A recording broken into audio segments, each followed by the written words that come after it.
super. Hello, good afternoon, everybody. Are we still afternoon? No, we're morning. Good morning, everyone. Feels like afternoon. Good morning. I nearly did it again. Good morning, everyone, and welcome to this high-level European Humanitarian Forum event on hunger and conflict. My name is Ikenna Azuike, and I will be your host for this session.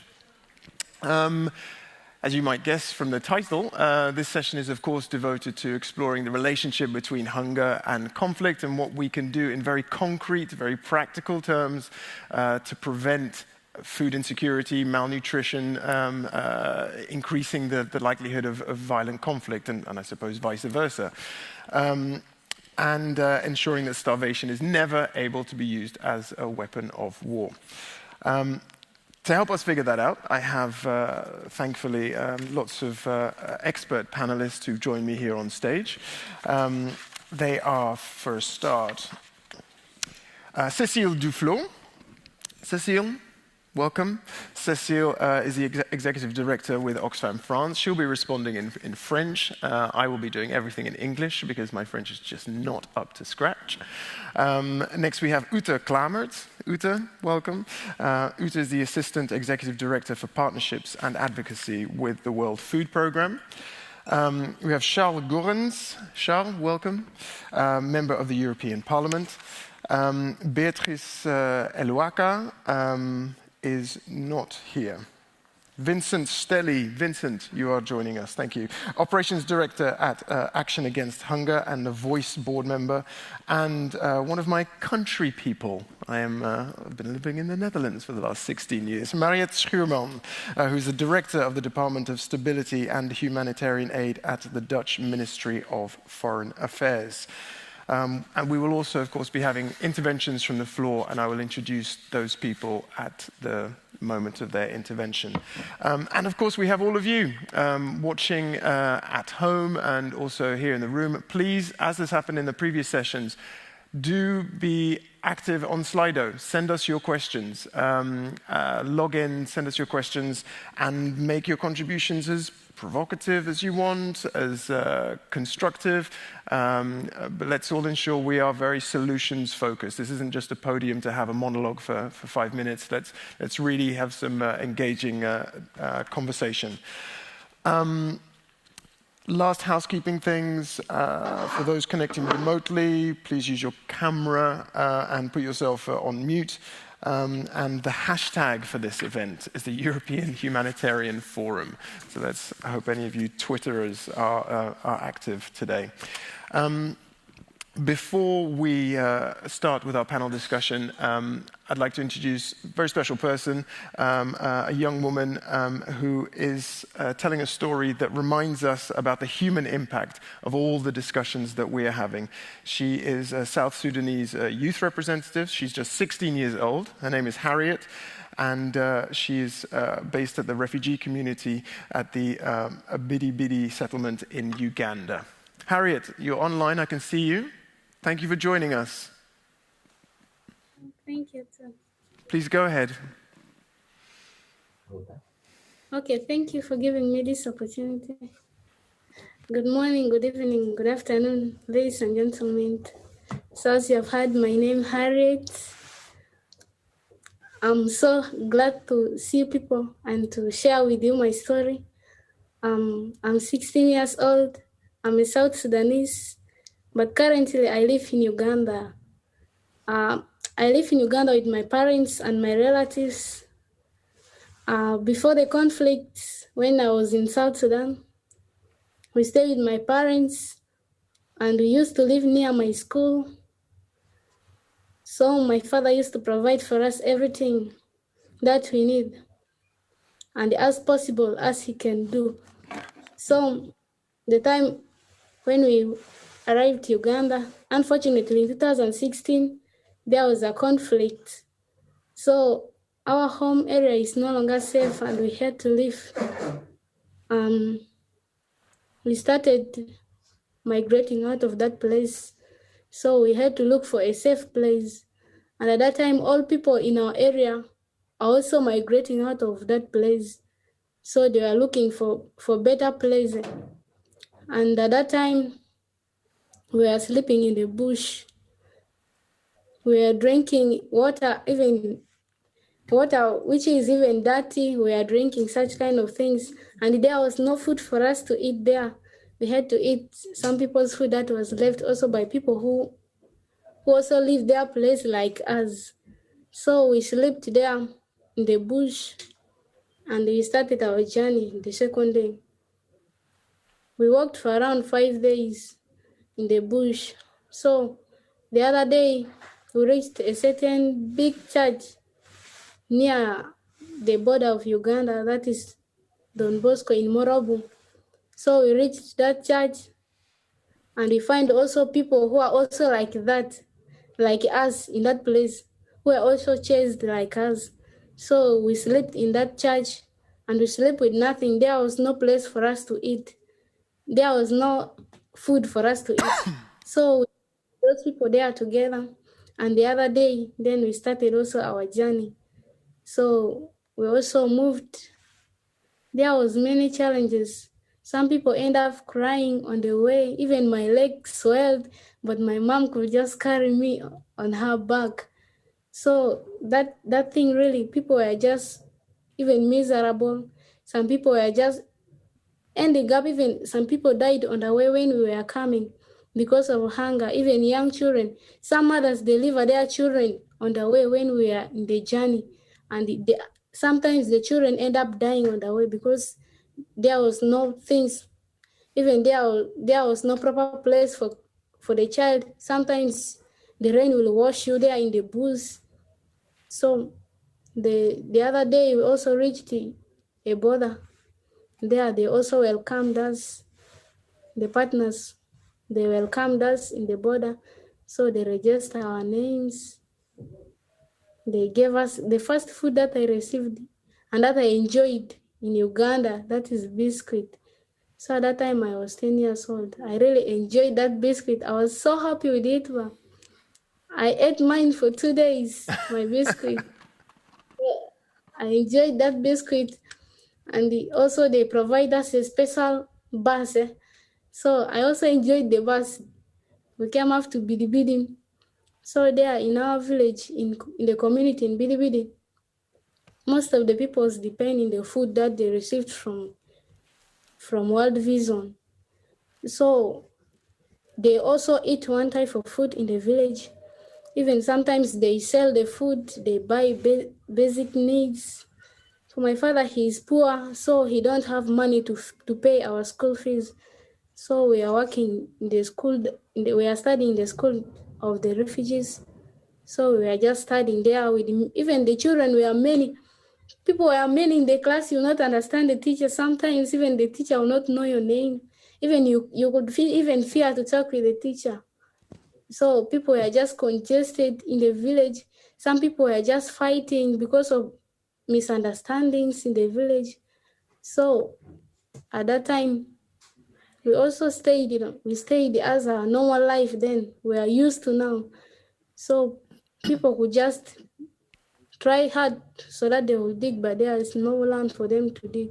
So when the food they received from World Vision, when they receive the food, they will sell and buy for their children things like shop, because they give the shop, they gave 2 meters of shop, for 4 months. Let me say it, for 4 months. So you will use that shop. When it gets over, then you also sell the food ratio, then you buy with another one. So most of the people... Harriet, I'm going to have to interrupt. I mean, you've told a very powerful story, and you told it beautifully. Perhaps to end with, can you tell me, do you have a message for the people here who are making decisions? Do you have a message for them? Yeah, okay. So my message to them is just let them also provide for the refugees. They should add actually the ratio so that they will also stay in the good life, because that ratio they sell and buy with some things. So let them also provide for the students and even some people's scholarship, so that because there are some people who are having high aim, but because of poverty they could not reach their standard. So they could also promote our rights, and also they could provide for us peace in South Sudan so that we go back to our motherland. Fantastic. Thank you so much. You should be a politician. You spoke very well, very clearly. I see big things in your future, Harriet. Thank you very much, okay? Thank you. There's a big round of applause here for you. Okay, from Harriet to the people in our room, I'm going to first turn to our first panelist, Cécile. Set the scene for us. What is, from your position at Oxfam and working in crisis regions, what are, let's limit it to three, like the three top root causes of conflict leading to hunger and malnutrition? Merci. Bonjour à tous et bonjour à toutes. Et en fait, je remercie Harriet de parler après elle parce que thank you Harriet, I'm very pleased to speak just after you parce que ceux dont nous parlons aujourd'hui, ce ne sont pas des cas généraux, ce n'est pas des principes, mais ce sont des millions de vies, des millions de personnes, d'individus, et tout particulièrement des femmes et des filles. On sait que les difficultés se concentrent davantage sur les femmes et sur les filles. C'est le cas de la faim aussi. Votre question sur ce qui accentue les challenges face à la faim sont assez évidents en situation de conflit. C'est que, en fait, le phénomène s'auto-entretient. C'est-à-dire que les conflits favorisent l'insécurité alimentaire. C'est la cause principale d'insécurité alimentaire dans le monde. Et je veux redire ici que nous n'avons pas sur notre planète un problème de production. Nous produisons entre 30 et 40% de plus de calories que ce dont nous avons besoin pour nourrir l'ensemble des habitants de cette planète. Donc la question est une question de répartition, pas de production. Et c'est une question qui intéresse tout particulièrement nos pays du Nord et qui intéresse encore plus particulièrement l'Europe. Ces trois sujets qui s'interpénètrent avec la question de la faim sont d'une part les déplacements forcés, Harriet en a parlé aussi, le fait de ne plus avoir accès à sa capacité, à son lieu de vie est une situation de fragilisation très importante puisque les familles laissent derrière elles leur bétail, leur maison, leur terre, leur stock de récolte parfois, mais ces déplacements ont aussi un impact sur les populations hautes puisque la tension sur les ressources devient là aussi supérieure. Donc la question des déplacements forcés est une question qui évidemment enflamme la question de la faim. Et c'est pour ça que dans les régions comme le Sahel central, nous pensons à Oxfam très important de se pencher de manière différente sur la réponse et de ne pas se concentrer essentiellement sur la réponse sécuritaire et militaire, les déplacements forcés de population. Même si, et peut-être que nous en dirons un mot, nous y sommes confrontés désormais en Europe, sont un élément qui est décisif et donc il faut absolument essayer de s'inquiéter de la dimension de réponse des communautés. C'est le deuxième point sur lequel je voulais insister, c'est sur cette question de la restriction des mouvements, c'est-à-dire de la limitation de l'accès à d'autres lieux d'approvisionnement. La mobilité humaine dans beaucoup d'endroits a été un facteur de résilience et d'adaptation. Je le croiserai avec le troisième point, puisque votre question était d'insister sur ces différents points, mais je veux redire à quel point ils sont liés, le troisième étant évidemment la question du changement climatique.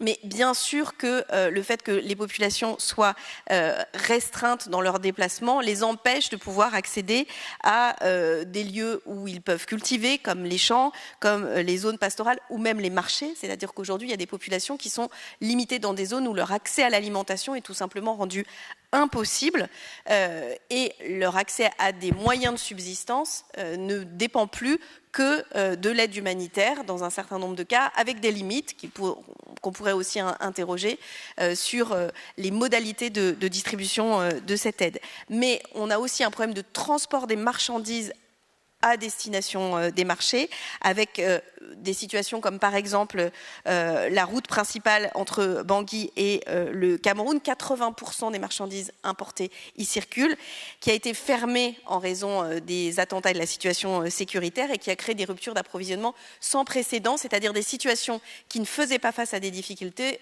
se retrouvent basculées dans cette situation avec une tension extrêmement forte sur les populations. Et enfin, dernier point, mais je le redis puisque ces questions sont liées, la question du changement climatique, c'est un moteur et une menace pour l'économie, pour l'alimentation, pour les conflits et pour les déplacements forcés. Cette question, elle exacerbe les vulnérabilités existantes. Je veux redire ici que 10% de la population mondiale est responsable de 52% des émissions de gaz à effet de serre. Je fais le lien avec la solidarité dont je parlais, mais je crois que nous aurons l'occasion d'y revenir. Et qu'aujourd'hui, on sait qu'un certain nombre de zones dans le monde, et en particulier la région du Sahel, est déjà fortement exposée aux effets du changement climatique et verra d'autres effets encore plus importants se développer avec des phénomènes très concentrés de sécheresse extrême et aussi d'inondations, voire de précipitations très abondantes. Le réchauffement climatique, je le redis, ça n'est pas un rehaussement des températures, ce sont des événements météorologiques plus intenses, plus rapprochés et plus violents, et que, évidemment, ça a un impact direct sur l'agriculture et sur la culture, sur l'accès aux ressources, sur le mode de vie aussi de ces populations, entretenant les déplacements forcés dont je parlais, qui peuvent être issus de conflits ou issus du dérèglement climatique, mais la tension sur les ressources créées par le dérèglement climatique est lui-même un facteur d'alimentation des conflits. Donc il faut comprendre que ces trois éléments qui lient la question des conflits et la question de la faim s'auto-alimentent mutuellement et peuvent accentuer les difficultés de la situation. Thank you very much, Cécile. And let's continue with Uta. Cécile also talked about the challenge of access, especially in the context of whether it's conflict or climate disasters. How do we ensure that humanitarians literally are able to do the work that they need, get the access that they need? Yeah, thank you for the question. As you can imagine, the World Food Programme, all our operations, nearly all our operations are taking place in fragile settings. So the question of access is key to carry out our mandate. If you allow me, I want to start a little bit with an intro about this access and then start with solutions, how we are overcoming in very practical terms. I hope I'm not becoming too technical. And then also, I want to conclude with some political aspects, if you don't mind. Okay. So on the access as such, it's very, straightforward. Beneficiaries are suffering. We are not reaching all our beneficiaries we want. Risks are super high. I have to say I admire some of our staff members because they are exposed in some areas, and it's very difficult as an organization, as an employer, to manage the risk. And the last element in terms of general remarks about access is costs. The more limited access we have, the higher are the cost operations. And I will illustrate it with two examples. For example, in South Sudan, we had a situation where some of our warehouses had simply been looted. You had to interrupt our food distribution for a month, and you're not reaching 2 million people. So that's the effect, the concrete effect of limited access. Ethiopia, once you don't have this safe passage in northern Tigray, it's very, very difficult to reach out people. So our ultima ratio in terms of technical possibilities and options are airdrops. Airdrops are the most costly operations you can think of. So the drivers in terms of access are so really important for us that we really, really negotiate that kind of access to carry out our mandate, reaching more beneficiaries and reducing costs. So that's the intro remark. Let me come to some of the kind of technical kind of approaches and solutions. I want to talk about methodology, technology, and maybe corporate. From a simple methodology point of view, what we are doing is, and what we are very clear, you have to negotiate access bottom up. You have to negotiate with communities, you have to build trust, and due to our reach out and our operations in the field, it's very clear that this is possible. So build access and try to get access bottom-up approach. That's number one. I think what we are very proud of, digital solutions are improving access. So we developed a lot of digital solutions, for example, monitoring access tools. And that is also reducing risk for our staff because you don't have to be present at a particular point, at a particular space, but you know what you're talking about in terms of technology, in terms of data and information. That's also a kind of really innovation in terms of improving access. The third element is make access a corporate issue. And I have to say, to negotiate access for our humanitarian operation is key. It starts with our, on top with our executive director, the principal of the organization, and it goes down to the field, right to every regional office and country office. And to illustrate what I mean, for example, in the moment the Taliban took over, our executive director was flying to Doha and was negotiating the humanitarian space that we could, in a way, start immediately, 2 days after the Taliban took over, that we could immediately start with flights from Doha to Marsa El Sharif. So make it a corporate issue. It's not a kind of, an issue where you're just saying this is a particular unit, it's a particular division, it's a corporate issue, like a red thread in the whole organization. And does there need to be more focus on one of the three areas that you've just mentioned? I would say the last one. The last one? The last one. Okay. The last one. My last contribution is referring to the political side of access. Only if there is a political will, there is access to countries, to particular areas, Tigray, I spoke about Sudan, and so on and so forth. What is for us, and we are really appreciating that, what is for us so critical and important, that the UN Resolution 2417 is in place. That's a UN resolution where it just says hunger is a weapon of war, and we are reporting against the resolution. I think we cannot understand, all of us together, what the importance of the UN resolution is all about. There is a global workforce and a working group also reporting against this UN resolution. And what we started, colleagues, 2 years ago, we started also with the particular briefing of the Security Council, which we haven't never done before. So there are political, entry points and leverages for the UN organization to deal on a political level with access.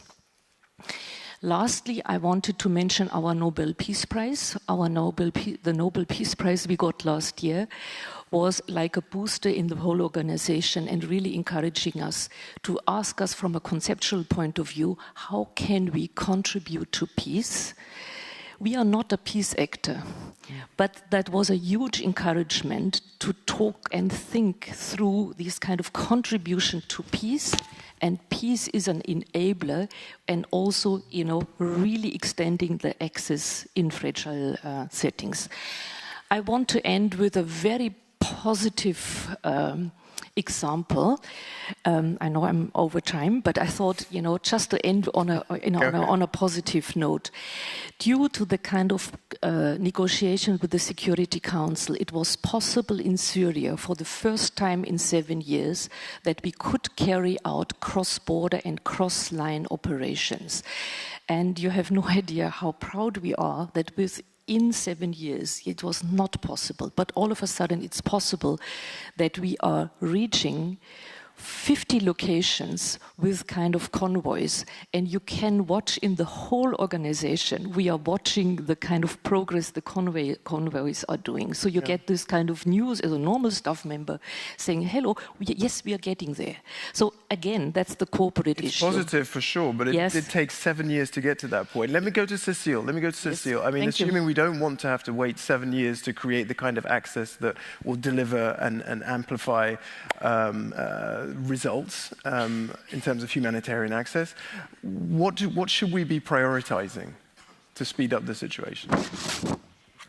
Alors, il y a plusieurs choses à faire, mais je pense qu'il y a vraiment un élément qui peut être de responsabiliser, de mettre au centre du débat les organisations locales, de considérer que la question des infrastructures, je l'ai dit, plus la situation des communautés est déstabilisée, plus la réponse est difficile à mettre en œuvre.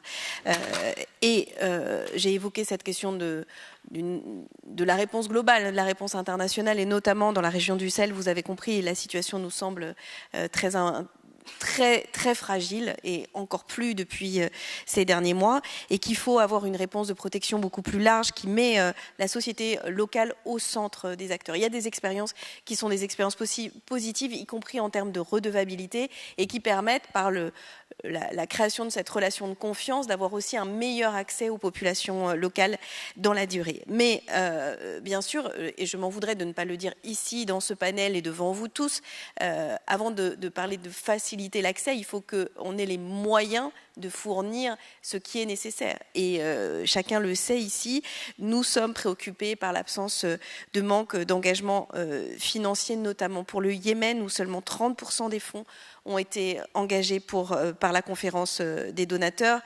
C'est l'une des pires crises humanitaires actuelles, multidimensionnelle, mais avec une forte dimension de faim. Et nous sommes absolument convaincus que, bien sûr, toutes les réflexions sur améliorer l'accès sont indispensables, mais qu'il faut qu'on ait les moyens d'agir et que les acteurs aient les moyens d'agir. Et vous l'avez dit, donc je prends votre suite, même si le Conseil de sécurité a bien montré à quel point il ne fallait pas utiliser la faim comme une arme de guerre, on voit à quel point les choses se poursuivent, et donc il faut être absolument conscient de la manière dont la faim peut être utilisée comme un moyen comme un outil de pression sur les populations, mais les blocages contre les civils, contre les récoltes, il faut rappeler ces principes. Il faut revenir à ces principes de manière extrêmement forte, parce que moins ils sont défendus, plus ils sont fragilisés. Alors ça n'est pas un vain mot que de le dire, mais c'est aussi une volonté politique qui doit s'exprimer. Vous l'avez dit juste avant moi, madame, la question de la pression politique qui peut être exercée, de la pression internationale qui doit être exercée est décisive. Et je le redis pour terminer, la question de la faim, c'est une question de choix politique ou de non-choix politique. C'est une question d'action, c'est pas une question, et c'est une question de moyens, c'est une question de décision, et c'est une question aussi de priorité dans l'agenda, et nous espérons que ce sujet va être remis sur le haut de la pile de la nécessité d'action internationale. Yeah, we hope so too. Uta, Cécile says, we need to put local organizations at the center here. The previous session I was just moderating was all about localization and the mindset shift that's required to do that. And also, more funding is important. But what does that look like? What does putting local organizations at the center look like? What does that mean in practice?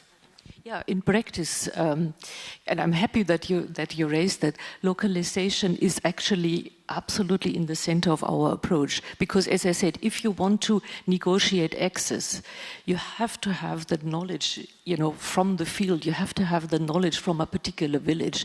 Afghanistan, I would say, is the best example, because it makes a huge difference where you're operating, in what kind of province, in what kind of small little town you're operating. So it's super critical that we are definitely dealing with local communities and local NGOs. I would say that's more or less one of our modes of delivery. Mm-hmm. But I have to confess we can do more. And it's also good that the EU is putting pressure on us. It's an expectation by the bargain. So all the kind of political frameworks are also in a way suggesting that. But I said yesterday in one of the other discussions, it's also a matter of how we are dealing with this kind of getting the funds from our donors and how to, in a way, create this pass-through mechanism, because it's also not so easy for us, because we feel a lot of pressure on donor contingencies, and all of a sudden we are asked really to deal with local NGOs. So I guess, you know, experts in this room and listening do have an idea what I'm talking about. So it's easier said than done, and I hope we are moving on fast. And Cecile, one comment on what you said, the availability of resources. I would add the issue of costs of operation. And, you know, that is the kind of, the conflict issue is a main driver, but the costs of operation now in the context of the Ukraine-Russia war is in a way a factor for us where I would really say, you know, we have to be, you know, very careful what we are talking about. If you have increase of costs of 60 million per month, that means a lot in terms of reach out. So it's if we get the same amount of resources, we can deliver less. Yeah. Now, Cecile and Ute, you've both mentioned the need for political will to be there. I think that's a perfect bridge to introduce Charles. As a member of the European Parliament, Charles, there's apparently not enough political will to solve this. So how do you acknowledge that, and how do we fix that?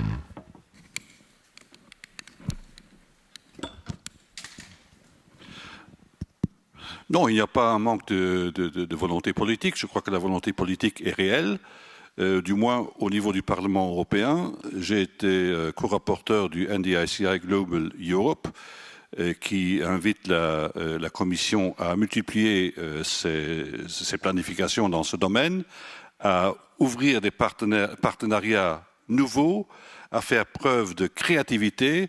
Donc de ce point de vue-là, la volonté politique est réelle et le Parlement européen est impliqué dans un dialogue géostratégique qui se fait 2 fois par an avec la Commission et aussi avec le commissaire pour l'action humanitaire. Là où il y a un manque de volonté politique, et je reviens tout de suite à la question pratique que vous avez soulevée à propos de l'absence de fonds suffisants pour financer le fonctionnement, c'est la réticence des États membres à s'ériger enfin au niveau d'une aide publique au développement de 0,7% par rapport au produit intérieur brut. Il y a quelques pays qui l'ont. J'étais ministre de la coopération. J'ai réussi à passer de 0,4 à presque 1% d'aide publique au développement. Si on avait tout cet argent, vous n'auriez aucun problème de financement. On pourrait allègrement augmenter l'aide humanitaire et l'aide au développement de l'Union européenne de 30-40 milliards. Ça, c'est le premier point. Deuxième point, ce que nous avons évoqué ici, c'est un peu le court terme. Parce que quand il y a un appel à l'aide humanitaire internationale, c'est qu'il y a un échec. Et l'aide humanitaire est très souvent, trop souvent, presque toujours une réponse à un échec. Un échec qui a été déclenché soit par la bêtise de l'homme, soit par une catastrophe naturelle. Et en ce qui concerne le changement climatique, c'est les deux à la fois. Alors, il faut sortir aussi du court-termisme et voir ce qu'on peut faire à moyen et à long terme. Ce que vous avez dit à propos des infrastructures, je le signe des 2 mains. On est là pour créer les infrastructures ensemble avec nos partenaires, leur donner les moyens de le faire, leur donner les moyens de s'approvisionner de ces réalisations. Deuxièmement, le parent pauvre de la politique de développement, c'est l'agriculture. Et pourquoi est-ce qu'on ne fait rien au niveau de l'agriculture? Parce que ça coûte trop cher.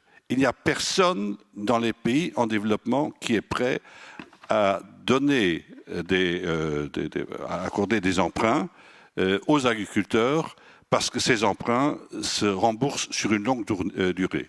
Nous avons là à faire face à des problèmes de cycle de production long. Donc l'argent rentre moins rapidement que si on investissait cet argent dans l'industrie. Alors ça, c'est un grand problème. Je suis d'avis qu'on devrait revoir toute notre politique d'accès au crédit, J'ai fait moi-même un rapport au Parlement européen. Deuxièmement, je crois que pour ce qui est de l'agriculture, ou bien on veut développer cette agriculture dans les pays en développement, auquel cas il faut s'assurer de l'accès au crédit. Comment est-ce qu'on peut le faire? Je n'ai pas trouvé d'autre solution que celle où on accorderait des prêts par les pays du Nord et on donnerait l'occasion aux communautés locales de les rembourser en monnaie locale. Ce serait un moyen de ne pas trop s'exposer à des risques de fluctuations monétaires. Bien entendu, on devrait payer la différence. Deuxième point que j'aimerais soulever à ce propos, c'est cette myopie qui consiste à diaboliser toute création de stock alimentaire. Un paysan sahélien m'avait dit, avant la venue des premiers colonisateurs, dans les pays sahéliens, il y avait une politique de stockage qui permettait aux populations locales de survivre au moins à 2 années de sécheresse. Aujourd'hui, on est dans le court terme, on ne crée pas ces stocks parce qu'il n'y a personne qui est là pour les payer. Il faut sécuriser ces stocks afin de dépendre le moins possible du programme alimentaire mondial, avec tout le respect que je dois à l'action que vous menez. Troisièmement, Charles, just to focus for a moment on the access point, because it's good to hear about all the progress you specifically and your colleagues are making in terms of creating multi-year financing and working on improving access to loans. But in a conflict situation, in terms of getting humanitarian access to people in need, do you see a bigger role for EU member states, for instance? Bien entendu. Qu'est-ce qu'on a à notre disposition? Je reviens à l'Ukraine maintenant, parce que c'est indicible ce qui se passe là-bas. Pourquoi est-ce qu'on n'a pas accès, pourquoi est-ce que les gens n'ont pas accès à l'aide humanitaire? Parce que Poutine ne le veut pas. Il veut que les gens crèvent dans l'indifférence générale. Il faut dire les choses telles qu'elles sont. Il n'a même pas la moitié du quart d'un millième d'empathie pour ces gens. Alors aujourd'hui, je vois que le président de la Croix-Rouge internationale est en route pour Moscou pour essayer de négocier cela.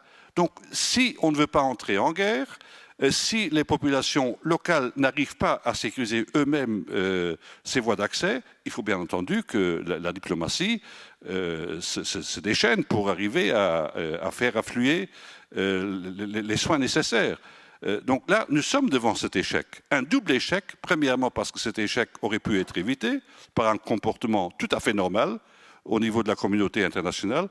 Et deuxièmement, une fois la situation telle qu'elle est devant nous et que nous la voyons tous les soirs devant notre télévision, une fois cette situation créée, il n'y a pas la moindre volonté de s'apitoyer sur le sort des gens et de leur créer l'accès à l'aide humanitaire. Moi, je vous dis une chose, j'ai honte en tant qu'acteur politique de ne pas pouvoir faire suffisamment pour subvenir aux besoins de ces populations. Donc, quand je m'interroge, mes enfants me demandent « mais qu'est-ce que vous faites en politique ?» Ma femme me le demande.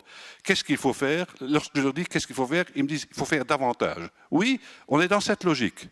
Multiplier tous les appels au bon sens, multiplier l'action diplomatique. L'alternative, ça consisterait à faire quelque chose qui n'est pas partagé par tout le monde. C'est le devoir d'ingérence humanitaire.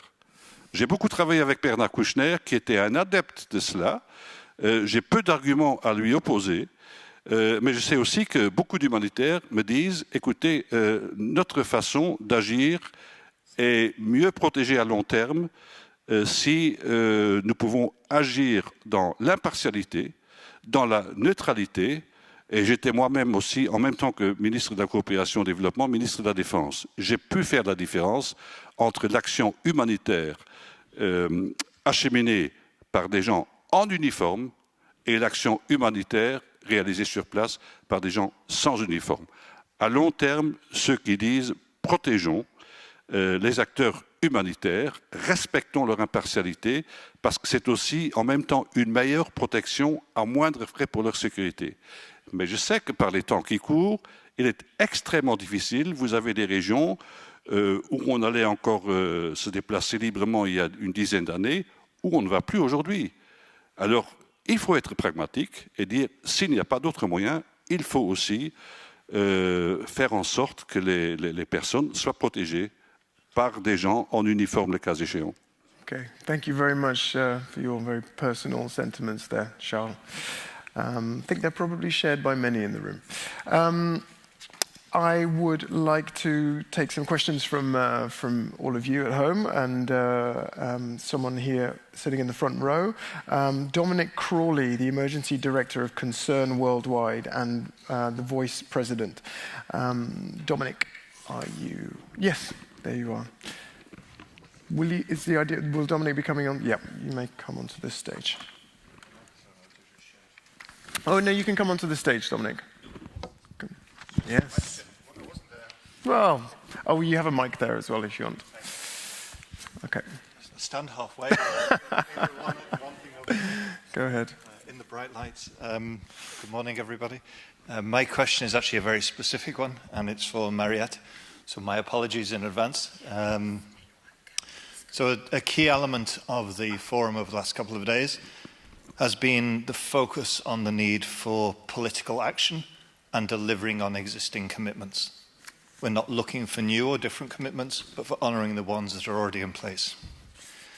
I think the same is true of this panel and of the discussion of the link between conflict and hunger, and we've heard that talked about very well.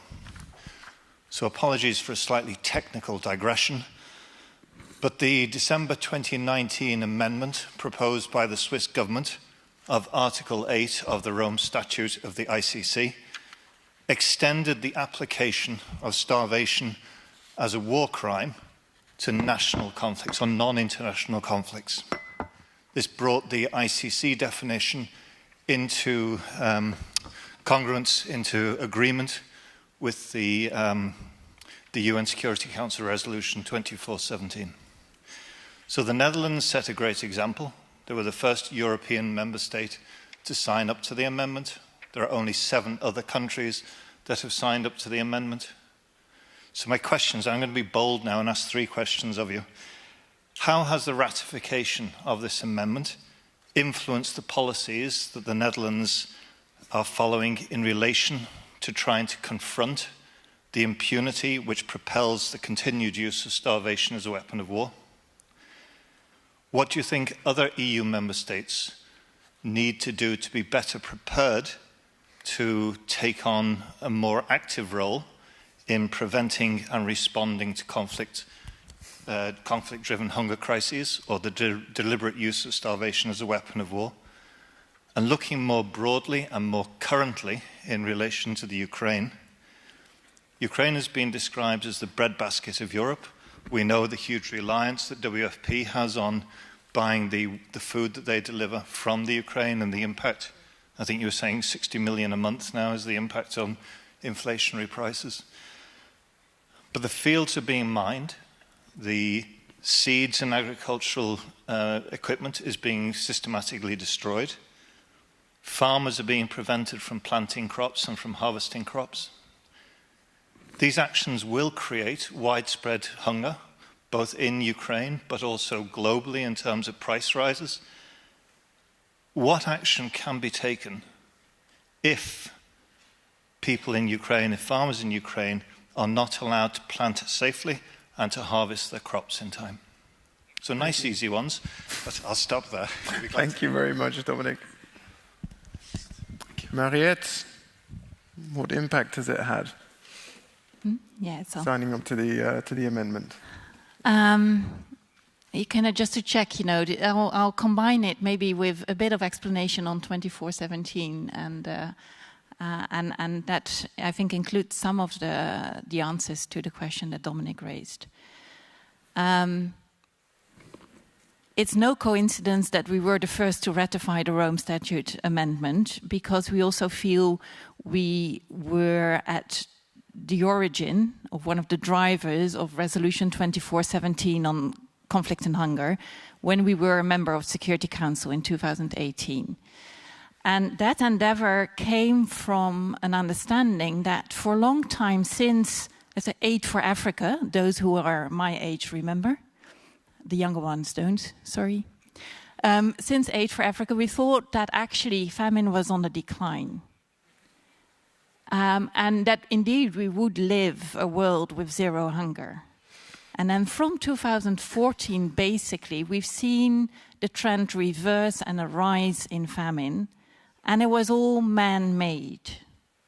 So technological advancements in agricultural production, in logistics were such that we could, even with price rises, price shocks, or climate shocks, the world is producing enough food. But because of conflicts, actually, that trend was reversed and we saw an increase. And I think last year we got, already before the invasion in Ukraine, we saw a record high number of food insecure people, rising to about 280 million worldwide. So what we did in Security Council is, what we wanted to do is, since hunger is man-made, man can also stop hunger.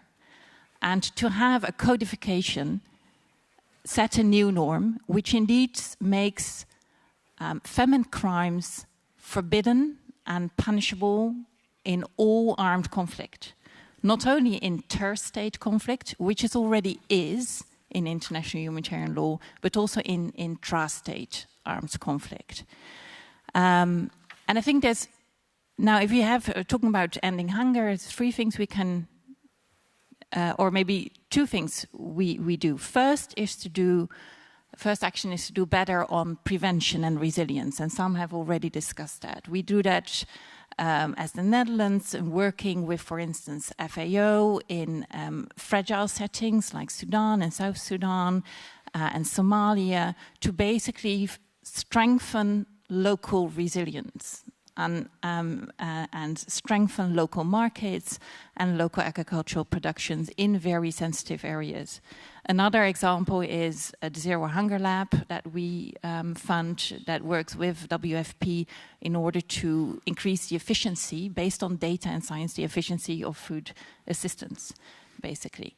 But the other big chunk has been the conflict and hunger resolution. So to do better on accountability and to make hunger crimes punishable in all settings.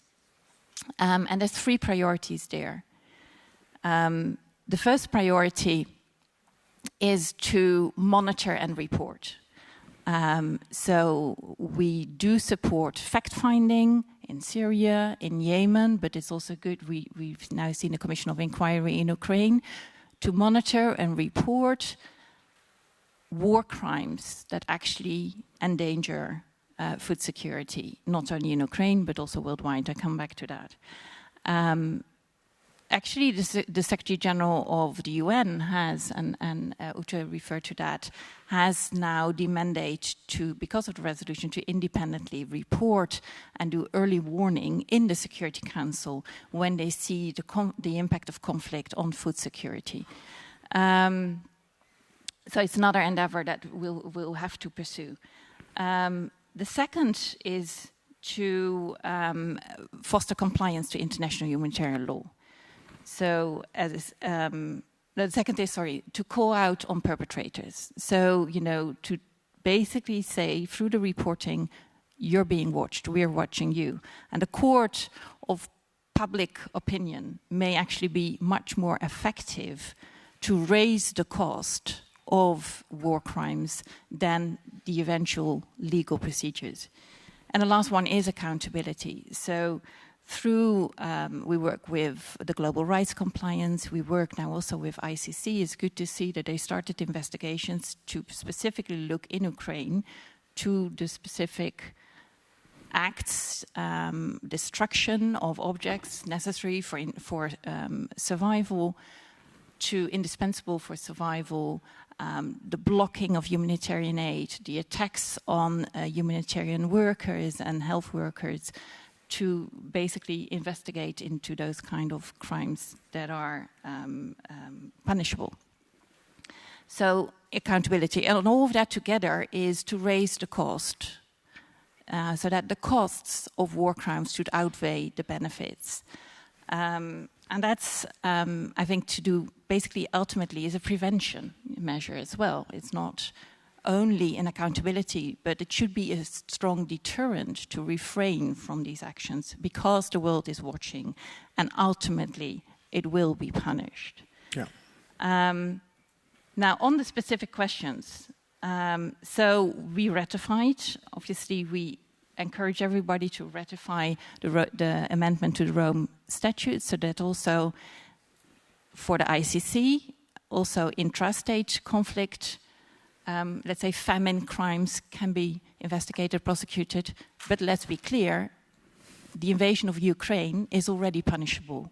We don't need the amendment of the Rome Statute, it's already punishable. Just a side note, the Russian Federation voted in favor of Resolution 2417. So did Ethiopia. It was adopted unanimously. So what it means for us, I think the Rome Statute, I think for us and our sort of leading role in the adoption of this Resolution 2417 is we feel a special obligation that's already enshrined in our Constitution to uphold international rule of law. And this is a very specific one where we put a lot of effort in. So to make sure we use all the possible options to collectively make sure that there will not be impunity and that ultimately these kinds of crimes will be, famine crimes will be eradicated. So we'll continue to push through all and support all endeavors in all fields and encourage other also EU member states to join us because this needs a concerted and collective effort worldwide and a big diplomatic effort as well. Thank you very much, Mariette. Thank you. I would just like to go to Beatrice, because Beatrice Eluaka is now online, but Dominic, I hope that that answered some of your questions. Beatrice is joining us from Nigeria, and she's now an independent consultant, but used to be the executive secretary of Scaling Up Nutrition in Nigeria. Welcome, Beatrice. Can you hear us okay? Yes, I can hear you loud and clear. Thank you. Wonderful. Can you hear me? Yes, we can hear you loud and clear as well. Beatrice, in terms of the root causes of conflict and hunger, we've tried to identify a few here on stage. We've talked about the need for the agri-sector to have more access to cheaper money, access to loans. We've talked about the need for more autonomy, for instance, for local organizations. But what would you add, or what, from your perspective, are the root causes of conflict and hunger?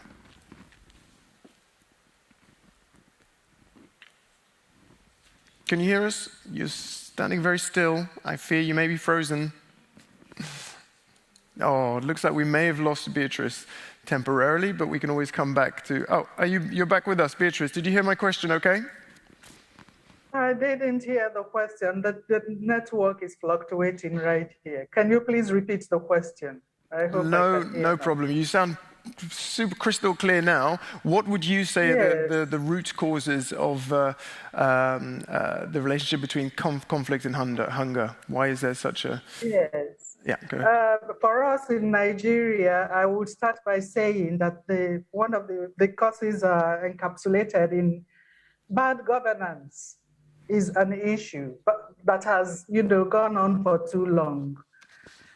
And it leads to lack of education for our teeming youth in certain parts of the country. Illiteracy, poverty is there. I'm sure a lot of people who have spoken earlier talked about all of this.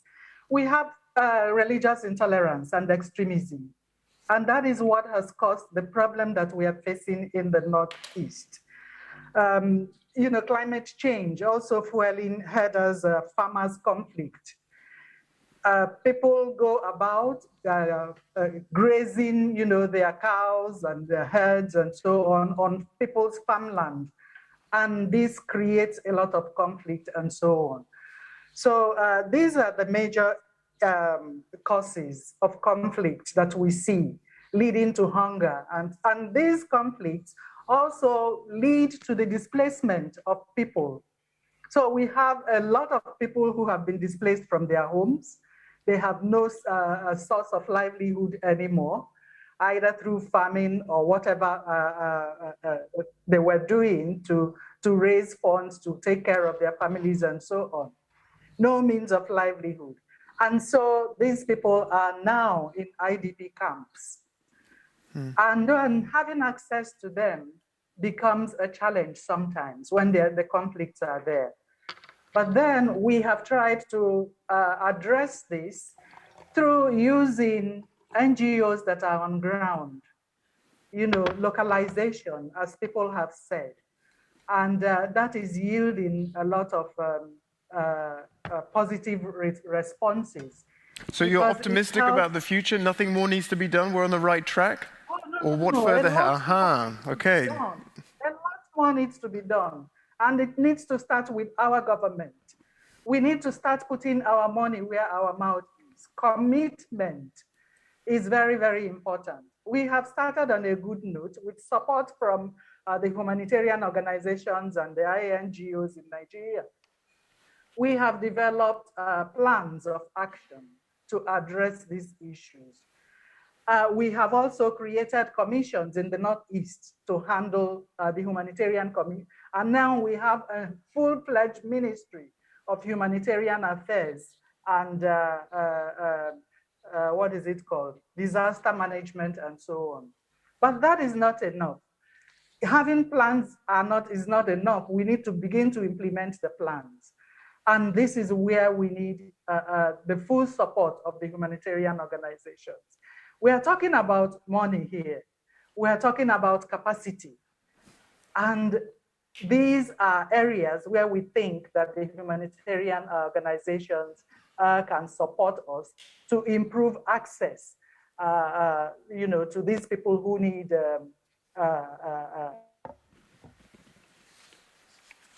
Now, it's not a bad note to end on, Beatrice. You can't hear us, but another loud battle cry there for funding and capacity. Hopefully you'll stay with us and I can talk to you again later as well, Beatrice. In the meantime, a couple of questions from Slido. The first is, to what extent can conflict be anticipated and aid provided before a conflict starts or is aggravated? Is this feasible? Talked a little bit about that, of course, in the context of climate change. Let's go on. Ukraine has been mentioned, but can you name other specific crises where starvation is deliberately used as a weapon of war? Are there any? We've mentioned no. Are there any other? Mariette, for instance. Well, I think obviously it's the courts who will rule, but fact-finding is ongoing in several situations, and Yemen and Syria are two very obvious ones. Yeah. Another question: while cross-border access into Syria was a major success, Uta, you spoke to that. It was soon torn apart by Russia. How can UN bodies outside of the UNSC ensure access is facilitated? In Ukraine? No, this was in the context, well, in general, I think. That was specifically in Syria, but in general, if there's another success with the UN Security Council resolution, for instance, do we always have to rely on the resolution, or how can other bodies also play a part? Yeah, it's very simple. On cross-border operations, we need the kind of go-ahead from the Security Council. There is no debate, and this is why it's so critical that we are tackling the political angle. And I think the question was also raised: what can EU member states or member states, what they can do? I think really having them on our side, supporting all these kinds of efforts. I know that's a super difficult kind of undertaking. It takes long. It's explaining a lot, but I think it's super critical. That's the only way how we can deal with cross-border operations in contexts like Syria. Yep. And we are heavily dependent on that kind of political consensus. Another good question here as well. Ukraine has been mentioned. We've also referenced Yemen, and we've also mentioned Syria. But Yemen is the worst crisis regarding hunger at the moment. Why aren't we talking about this humanitarian issue more? Thanks. Sure. It's glaring.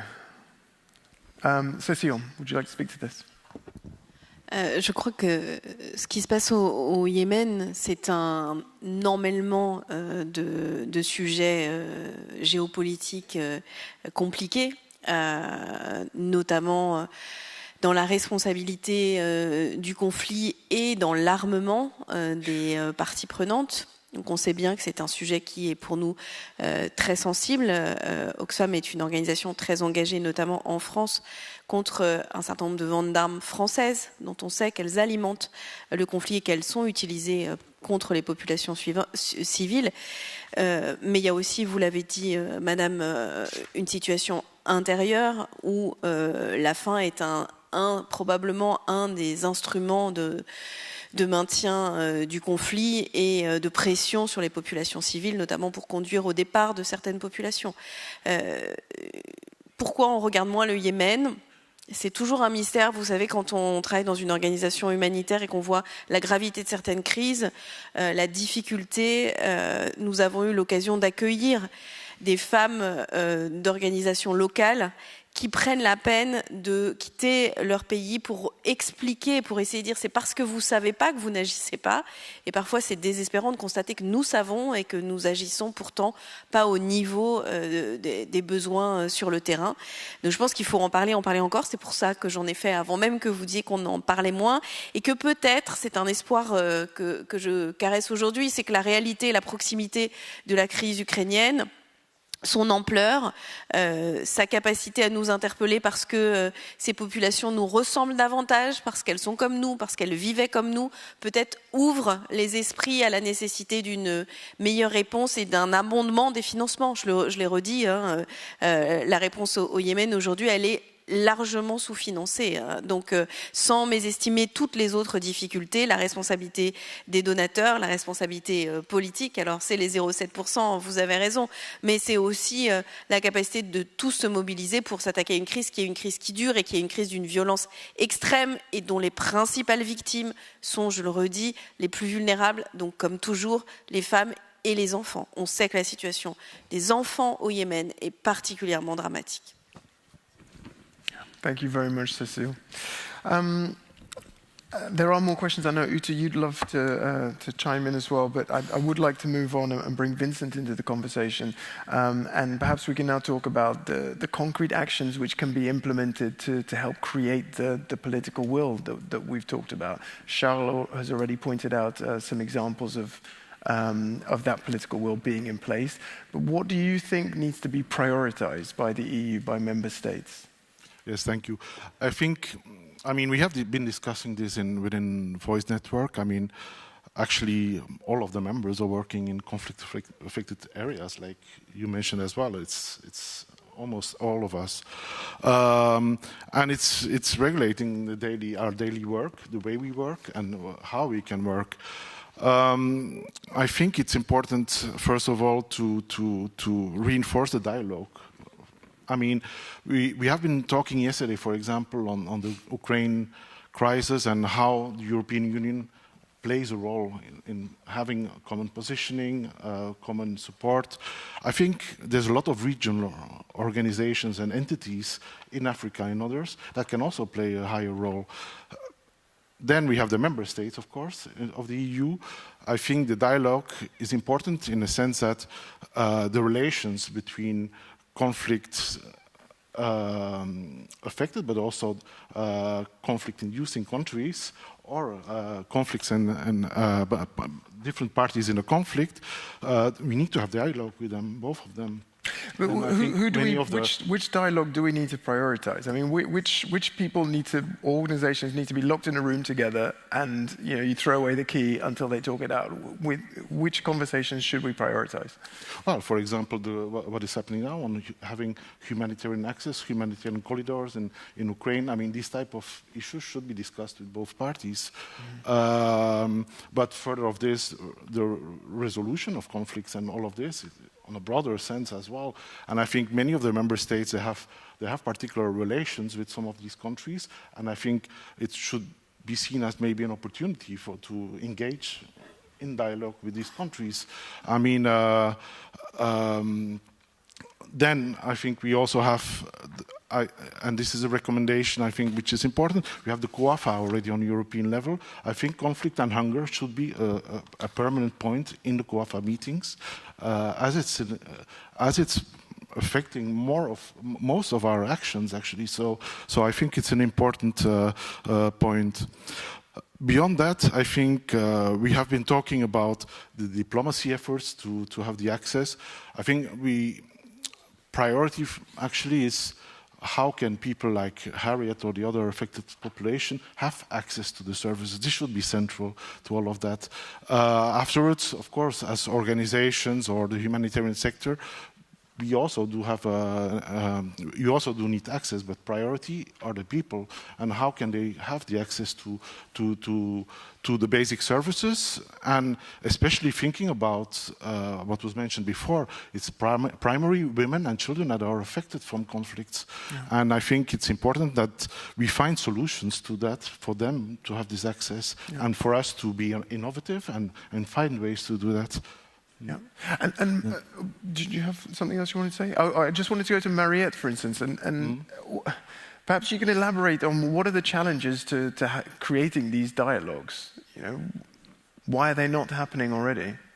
Well, they are happening. I mean, I'm not saying they're not happening, but I think, are we involving all the necessary actors in that? I think we need to involve also the local actors, national actors, different levels. And I'm also convinced of the Nexus at the same time. I mean, the Nexus approach has a role in there. And I think what we discussed yesterday on Nexus and famine is also important to engage in. So I think there's a variety of actors. I mean, it's not just a dialogue. It's to put different interests and solutions on the table, and this is important. Yeah, Ute? Just to support what you're saying, and I just want to conclude, hunger is the most solvable problem in the world. It's not complex, it's not difficult. It's the most solvable problem. Yeah, Cecile said it to start and with. Exactly what you also said. We know what should be our priority, that we midterm, long-term decrease the humanitarian needs, that we encourage member states and donors to do smart investments, and you spoke about it, because we know what is a smart investment. Invest in resilience, invest in anticipatory measures, invest in climate adaptation. We know all of that.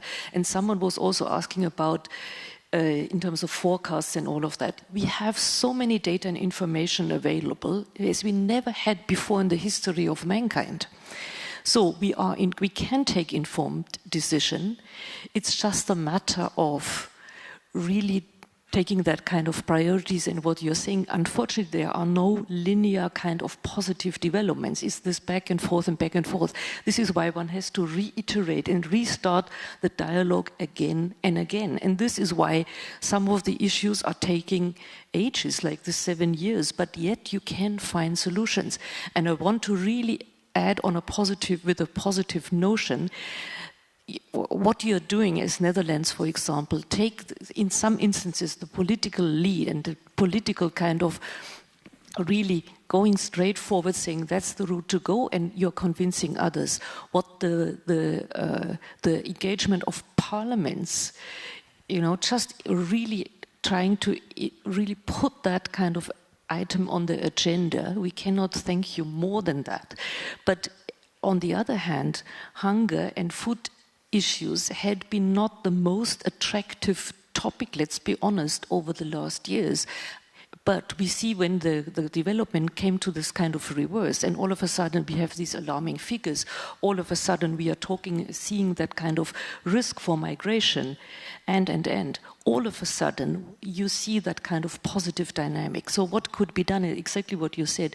I'm 100% supporting you in terms of the political dialogue. On top, UN resolution, but really down to the field, dealing with the local actors. And Cecile, what you also said in terms of the climate adaptation and the new dynamics, resources, making resources available, all of that plays into that. I'm concluding, hunger is the most solvable problem. Yeah. The long conclusion. Sorry. Yeah, sorry, can I? Sorry, let's go. Yes, Beatrice. Yes. Can I say, yes, I'm sorry, my internet has been so, fluctuating. That's okay. I want to agree with everything that has been said. And another important thing that we should think about is the issue of coordination. It is very, very important. Coordination of efforts of all humanitarian organizations and even the local NGOs. This is very key to achieving any success in, reducing the issue of hunger and the conflict. Because we have various people doing different things. And I mean, some of them doing the same things, and there is a duplication of efforts. We are talking about funds. We can manage properly if we are all, effectively coordinated, and we know what each NGO or organization is doing and so on. So coordination is very key. And having said that, although Ukraine and Nigeria are two different issues, ball games, while the problem in Ukraine is a global issue, and the humanitarian community, we expect should come, as go between the warring parties, dialogue, so they can reach, a consensus on how to end the war or the conflicts that they have. These are some of the roles that I think that the humanitarian organizations need to support. Very clear. Thank you very much, Beatrice. Yes. Yeah, thank you very much. Before we move on to some more interventions from the audience, I'd like to ask Mariette. It's been mentioned a few times, a question from Dominic. Uta's mentioned the Netherlands is taking a lead when it comes to hunger and conflict.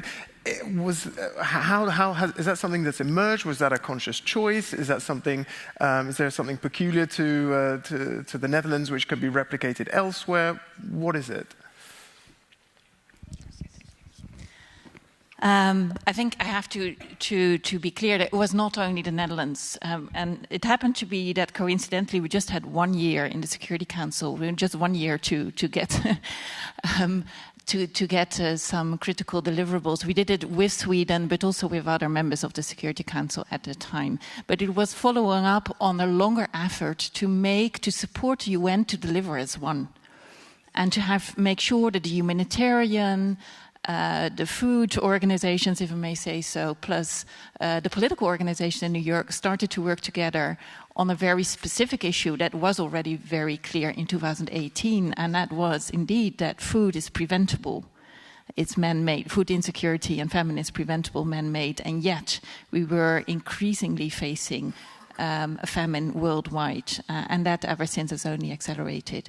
So I think it's a combination of an opportunity that we had 1 year at a global level to be a player at a global field that we took to basically follow on a collective effort before.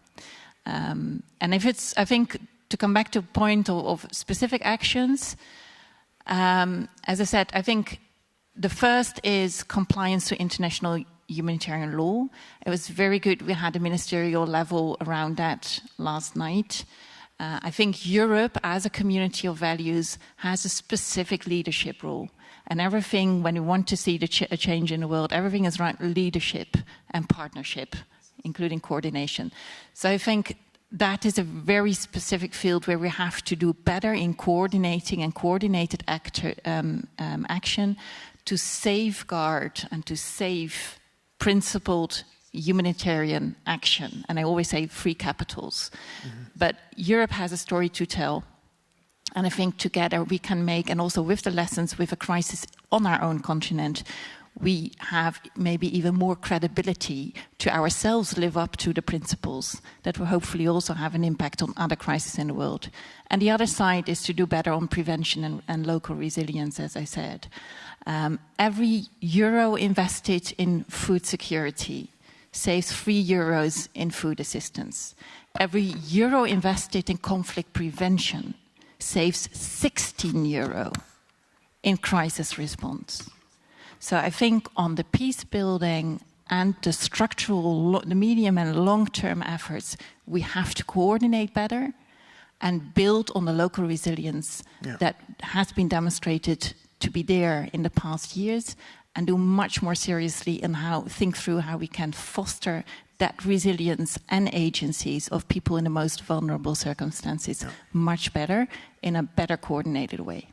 And talking a little bit more about the crisis on our continent right now, Charles talked eloquently and passionately about what he thinks we need to do in Ukraine.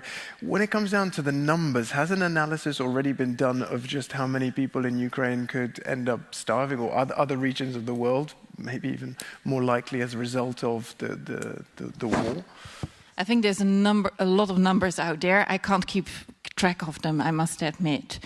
But if we look at in Ukraine already, obviously we know Mariupol, the siege of Mariupol, which is the most flagrant, I think, example of using starvation as a weapon of war. At least we see the signs of those. 350,000 people that live in Mariupol who are under siege are clearly at risk. Then Ukraine is the food basket, as has been said. So the impact worldwide is on prices, so increased energy and food prices, as well as prices of fertilizer. I think it leads to 8 to 13 additional people becoming food insecure. So this is on top of the 280 million, only because of this. And we're counting, because every attack on a convoy, every mining of a field, every attack on food storages, on agricultural capacity, agricultural machinery, every attack increases the number, not only for Ukraine, but worldwide. So hence we call on Russia, we have to stop the war, to prevent worse. But as I said, we're still counsel, and the most important thing that will have the biggest impact is to stop the war. Yeah. And that we have to keep repeating, because the responsibility for this secondary impact is with the one who started the war. Yeah. We have to be very clear and outspoken about that.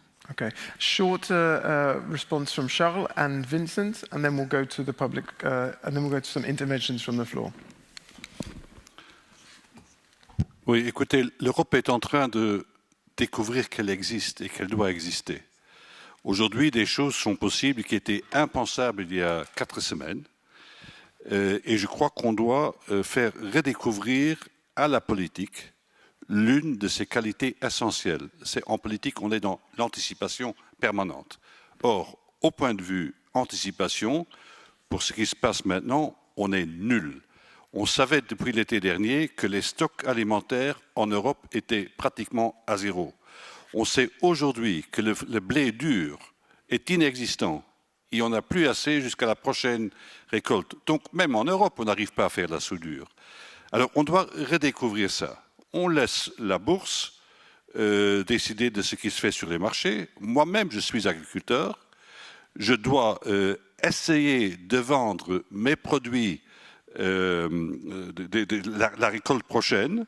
Donc je consulte ce qui se passe pour avoir les rentrées nécessaires pour payer le renchérissement des matières premières, et notamment des entrants. On savait depuis l'année passée que le gaz était à l'origine d'une explosion des prix, à l'origine d'une inflation. On savait tout ça. Il faut que l'Europe devienne un lieu de réflexion stratégique, et on doit adapter la politique en conséquence. Voilà ce qui m'insécurise. Ce qui me rassure, c'est qu'il faut des chocs de cette taille pour réagir. Je crois que l'Europe a commencé à apprendre la leçon, pourvu que ça dure, disait la mère de Napoléon. J'espère que ça va durer, et j'espère qu'on fera du solide en matière de prévention de ces crises, parce qu'elle était prévisible depuis au moins 1 an. Thank you, Charles. Yeah, Vincent? Yes. Well, I'm totally agreeing, and I think we also have to look at the situation of, if we take East Africa, for example, I think about the calculations I saw, about 90% of the wheat is coming from either Russia or Ukraine. I mean, 72% from Russia. We have to also look on what the effect of the war is on this import, because it will affect also the delivery or the availability of the wheat on the East African markets. And it's not just the wheat; it's also fertilizer. Yeah, it's fertilizer.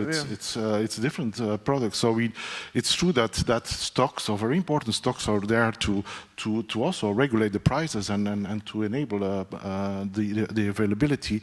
But now we have to look to the food systems and try to find solutions within the food systems. How can we switch? How can we connect? And how can we coordinate between different productions and countries and logistics inside? How we can better, or at least to provide the necessary at affordable price products into these markets, because they will need it most of the countries. Yeah.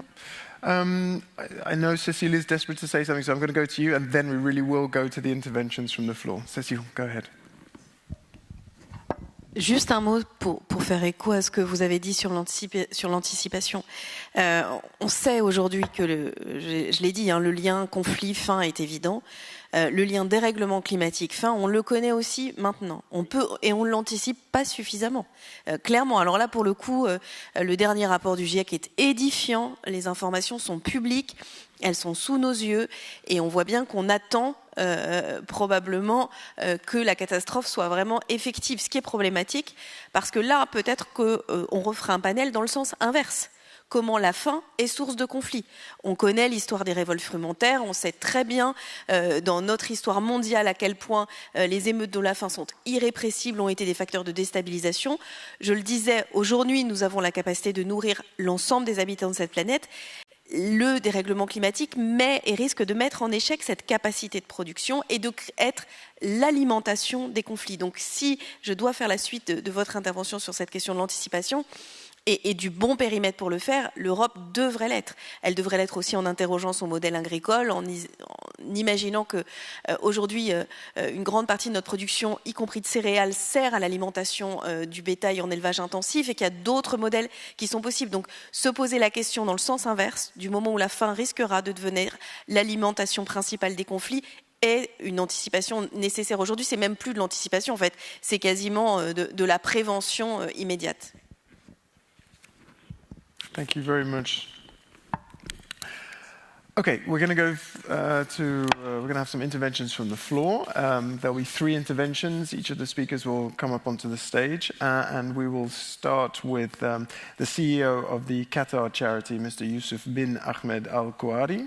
Then he'll be followed by Andrea Kulaima, who's from the European Commission and DG ECHO, the directors of Sub-Saharan Africa, Asia, Latin America, and the Pacific, and Grazia Careccia from Diaconia International Humanitarian Law Center in Syria, where she is the regional desk manager. Mr. Al-Kuwari. Thank you for giving me this opportunity. Thank you for inviting Qatar Charity to this high-level European humanitarian forum, event on conflict and hunger, and for giving us the opportunity to address you about this pressing and important topic. As explained by the panelists, conflicts is the main driver of hunger in most of the world's food crisis. Indeed, during conflict, food production and market systems collapse. People also lose their assets and their livelihoods. The panelists also mentioned the many changes faced by humanitarian relief operations in reaching people most in need of food supply. Those challenges and risks are daily faced by Qatar Charities teams during our operations in many conflict zones. From Yemen to Syria, and from Somalia to Sahel, our teams in the field are working hard to respond to the need of affected population, especially children, women, and elderly. through our livelihoods and food security programs.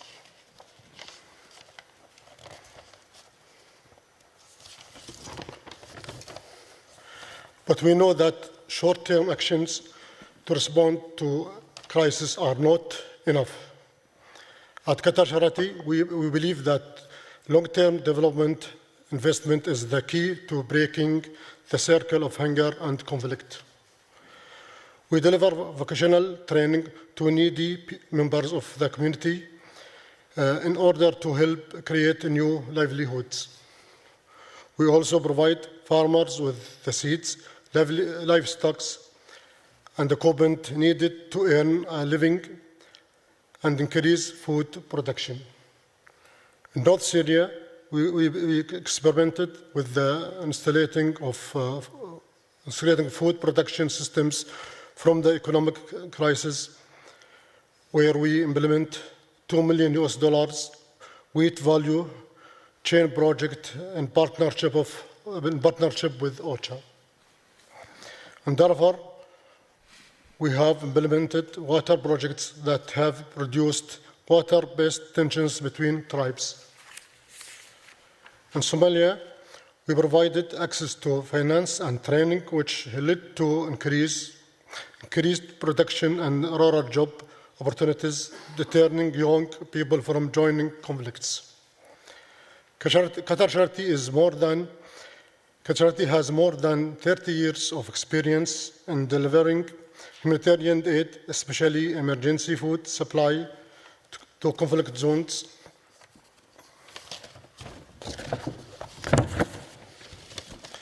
One of the main lessons we learned in our 30 years working around the world, and we would like to share with the audience today, is the importance of working with local organizations.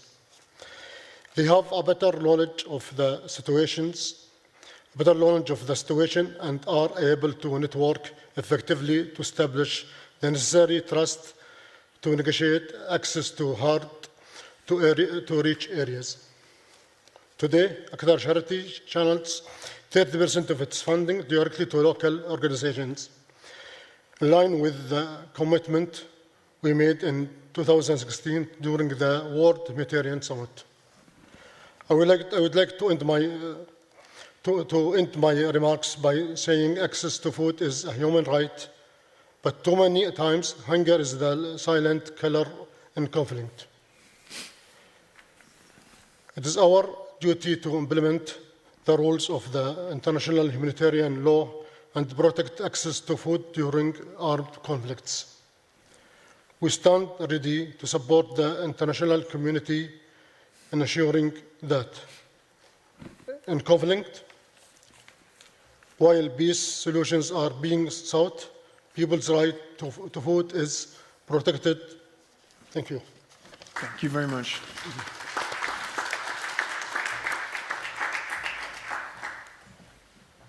Andrea?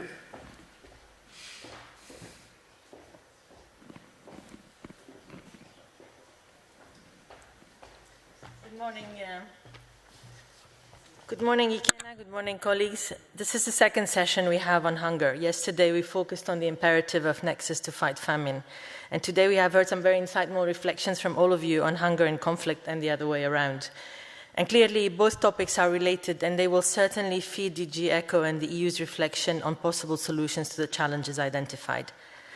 The link between food insecurity and conflict becomes stronger, and it becomes more destructive when conflict and climate change are superimposed, or when conflict is combined, often deliberately, with access impediments. The perfect storm of climate change events, such as the succession of droughts and floods, hitting hard-to-reach people in areas which are hard to reach because of conflict, this is a feature which is common to many politically fragile contexts, such as the Sahel, the Horn of Africa, Yemen, or Afghanistan.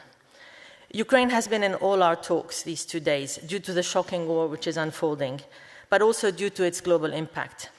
Local conflicts drives food insecurity, but today we are also witnessing how global conflict deepens food insecurity and malnutrition thousands of kilometers away. The impact of the war in Ukraine on the availability of staple food commodities such as wheat or maize and on their increased prices drives the cost of humanitarian food assistance up. It drives the cost of living up.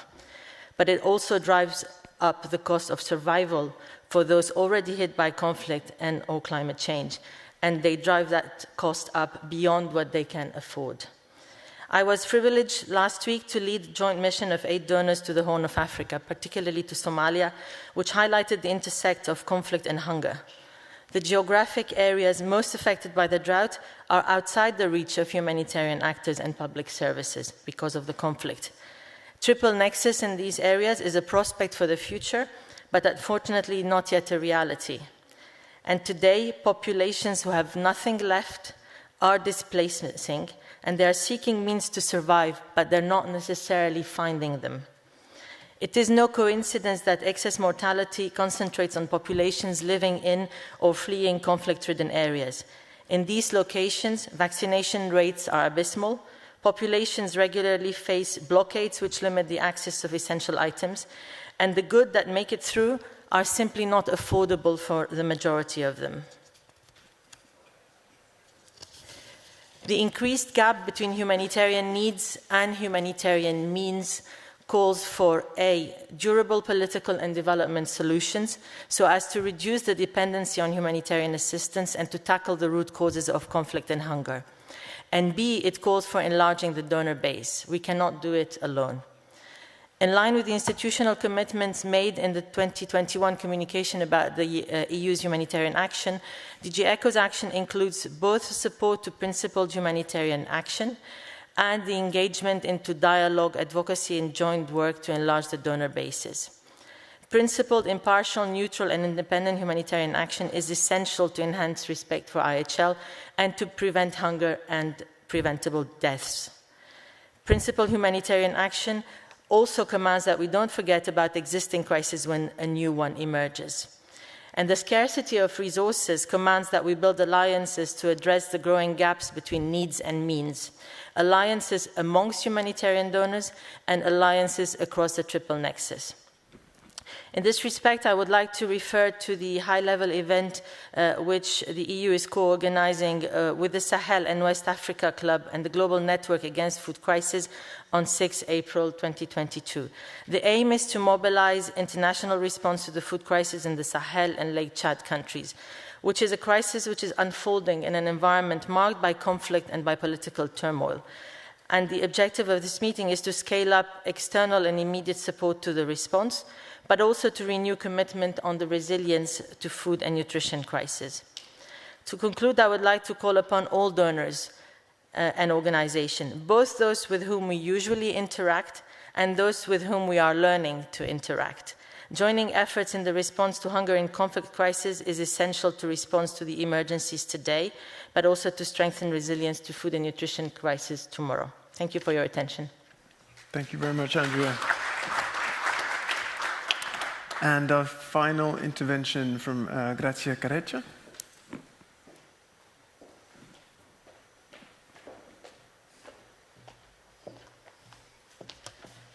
Good morning, and thank you for the invite to this very interesting discussion, and thanks to the European Commission for organizing this event along with France. We are a legal organization, so we would like to bring back the discussion to the very beginning. We've heard a lot about local resilience, and I think we should think about global resilience towards violations of IHL. And when we talk about IHL and we look at the technology in weapons and the hope that this would have meant reduced impact on civilians, we are seeing the opposite. Military operations must seek military advantage. We need to change the language. We cannot accept that political gains through coercion, punishment of civilians, which do not meet the requirement of military necessity, are presented as conflict activities, as part of war. These need to be condemned. This is not conflict, as it should be conducted under the moral principles that are behind IHL. So we need to go back. We need to go back to the key principles of IHL. Civilians cannot be targeted. Distinction is a must. and they cannot be disproportionately affected by the conduct of hostilities. We see, unfortunately, that contemporary conflicts have departed from these principles. We've seen a resurgence of tactics like starvation of civilians, way too often in contemporary conflicts. Yemen, Ethiopia, Myanmar, Syria, these names keep coming up these days. We see the fate of Aleppo looming over Mariupol these days. So this is happening despite the prohibition of starvation being sanctioned at the highest level of the international legal system. We've heard about the ICC integrating starvation in the list of Article 8 war crimes. We see that there is a clear condemnation of starvation as a customary principle of international law. It's a grave violation of the laws of war. So these are very important words, but what is the action that we take? We've spoken about accountability. That is crucial, and accountability should play a very strong deterrent towards further violations. However, it often comes too late, and it often comes politicized. So what we can do? Well, we need to reverse this process. We need to look at prevention. We need to put more efforts and adopt long-term and sustained engagement on education, dissemination, transfer of knowledge of IHL. We need to make sure that the media is using the right language and not sanitizing the violations of IHL, and we need to bring IHL close to people. And this is not only in countries of conflict, but also in our countries, also in our schools. This is an obligation of the whole high contracting parties of the Geneva Conventions, for example, dissemination of IHL. But what we do in our countries maybe is a point for reflection. We need to show that IHL is not alien to our society, but actually is already existing in the values of our societies, being them religious values, social, cultural, Western, or in any part of the globe. We need to unpack IHL. We need to present it through the values that are close to people for them to embrace it. And this is not only for the military, it's also for our younger generations. We've heard Harriet this morning being very positive and inspiring. So we know that humanity is a universal value, and on this we need to build our engagement. We are trying to do this at Diaconia, at the Humanitarian Law Center. We engage with the media, with students. We invest a lot of time and efforts in engaging with academics, with humanitarian agencies. We need agents of change in the societies, like across the globe, not just when conflicts erupt. We must make humanity in conflict a reality. This is a necessity to prevent future generations from only hoping to survive conflict-induced hunger instead of fulfilling their potentials in peaceful societies. Thank you. Thank you very much, Alexia. Thank you. There's time for a few more questions. Perhaps first some reflections on the interventions. I saw you taking notes furiously. Ute, were you taking notes? Or were you just doodling? No, I was just thinking about the humanitarian law and how important it is. It's a kind of, let me say, the guiding principle for WFP, yet it's at stake. And this is why I'm also a lawyer, this is why I was listening so carefully to you. But I think you have a point, because maybe we are taking the humanitarian law as the guiding principle, is for granted, but it's at risk. And thank you for flagging that. I just want to thank you. Thank you very much. I've just noticed we're really running out of time, aren't we? It's 12:43. Okay, just one question from Slido, because it's got so many likes. It's from Pierre-Yves from ECHO. Since hunger and conflict are mutually fueling each other, can peace and stabilization donors also invest in hunger reduction alongside humanitarian donors? So can we broaden the scope of donors? I think someone else has also called for that. Peace and stabilization donors. Who would speak to that? Mariette? No, very much so. So I think that's why we call that the triple nexus. of humanitarian development and peace. And as I said, if we're serious about prevention, we have to do much better in conflict prevention and fostering local resilience. And that's not only resilience in terms of food production, it's very much resilience to destabilization. So to work on inclusion and peace building is worldwide. I think it was saying, the agents for change across the globe. That is obviously what we do, with our peace building efforts, peace building supports, and I think it has to be revalued, also following this crisis. Okay. Yeah, Vincent, final remark. Thank you. And I think I mentioned yesterday also, I think when we apply emergency funding, it's already late. Actually, there's a whole amount of prevention we can do.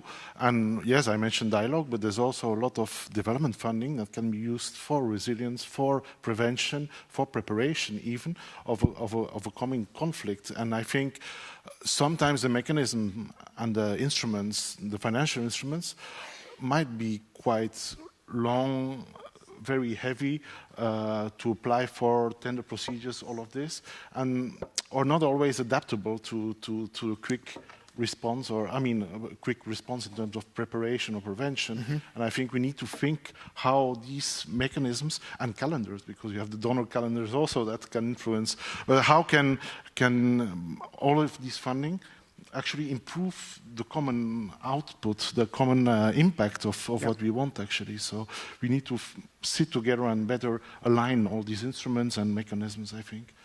Yeah, clear. Thank you very much, Vincent. Thank you to all of our panelists for sharing lots of valuable insights. I think there's definitely some themes that have shone brightly. The focus on prevention, the need to look ahead, as Charles said, when we're making policy. This is an opportunity. Let's be strategic about this. Like you said, Ute, we need to empower local organizations. They know the terrain the best. Enlarging the donor base and the type of funding. And absolutely, as Mariette said, call out the perpetrators. Let's not be shy about that, and sanctions at the highest level. So lots of concrete takeaways from this session, lots of fuel for all of us to try and help solve the challenges we face. Thank you very much to our audience for lots of great questions, and to our panelists. Enjoy the rest of the European Humanitarian Forum.